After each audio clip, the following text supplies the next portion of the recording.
L'autre jour, j'étais à la cinémathèque. Il y a une dame qui est assise à côté de moi et qui était pas mal physiquement, elle n'était pas toute jeune.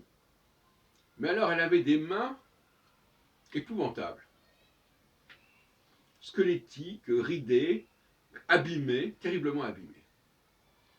Et cela m'a rappelé que pour connaître l'âge d'une femme, il fallait regarder ses mains. Elles sont souvent beaucoup plus abîmées que celles des hommes. Alors, à quoi ça tient? Est-ce que ça vient du fait qu'elles ont fait la vaisselle ou je ne sais pas quoi? Mais en tout état de cause, les mains trahissent les femmes. Et aujourd'hui encore, une femme a tout intérêt à faire attention à ses mains parce que c'est un élément de vieillissement tout à fait frappant.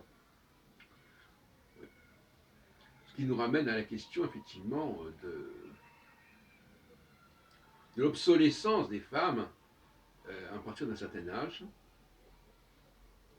qui est une hantise, non pas seulement parce qu'elles ne peuvent pas faire des enfants, mais aussi, ce qui est effectivement une de leurs utilisations les plus importantes,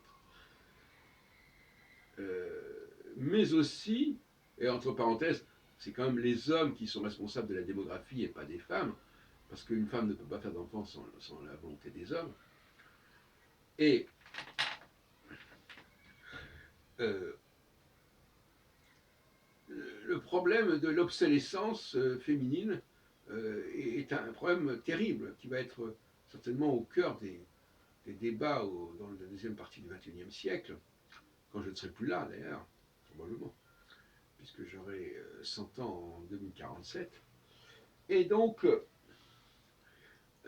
oui, qu'est-ce qu'on peut faire des femmes qui ne sont plus désirables et à quoi servent-elles?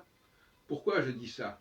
Parce que je pense que fondamentalement, il faut être dans une conception utilitariste. Tout a un but, tout sert à quelque chose. Et je crois bien à l'idée d'un plan divin au sens technologique du terme. C'est-à-dire, il y a quelque chose qui a été planifié, qui a été structuré, et qu'il ne s'agit plus de changer. Ce que je trouve assez pénible, et j'en ai parlé ce matin, c'est ces gens qui vous disent oui, ça a été pensé comme ça, mais il y a eu quelque chose qui s'est dégradé, les juifs ne sont plus ce qu'ils devraient être, donc ils n'ont plus le rôle à jouer qu'ils auraient dû avoir. Bon, toutes sortes de choses comme ça, qui parlent d'une sorte de dégradation aussi. On parlait tout à l'heure des femmes, mais l'âge est quelque chose qui est prévu. Il est prévu que les gens vieillissent. Bon. Mais en revanche, au niveau du plan divin, il n'est pas du tout prévu que les Juifs ne soient plus, non seulement dans l'Alliance, mais qu'ils ne soient pas au centre de l'Alliance. Ce qui veut dire, effectivement, que les autres, les païens blancs, parce qu'on pense qu'on ne va pas s'intéresser aux Noirs et ni aux Asiatiques ici, constituent un cercle autour des Juifs. Mais certains veulent nous faire croire que ce cercle autour des Juifs, bien finalement, il ne fait qu'un avec les Juifs. Oui, si on peut parler d'un système solaire, oui. Alors effectivement, le système solaire, bon, ben, effectivement, il y a le Soleil et il y a le système solaire.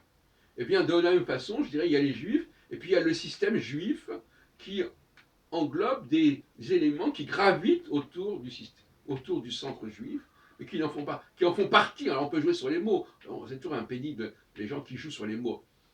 Les planètes font partie du système solaire, mais elles ne sont pas le Soleil.